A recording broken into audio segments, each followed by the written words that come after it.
तुम्हें तो बहुत बुखार है।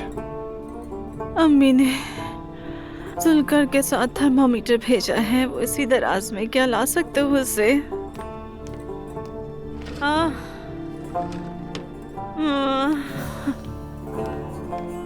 उफ उफ उफ, उठ के बैठो। नूर। हाँ।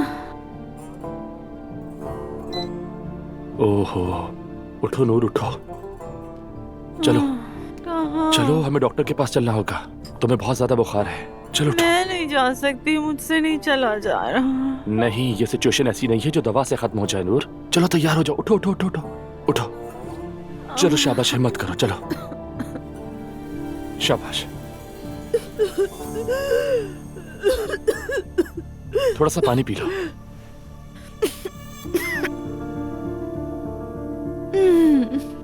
ठीक हो ना?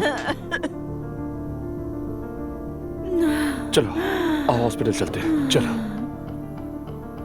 पहले तुम चेंज करो फिर चलते हैं। हाय अल्लाह।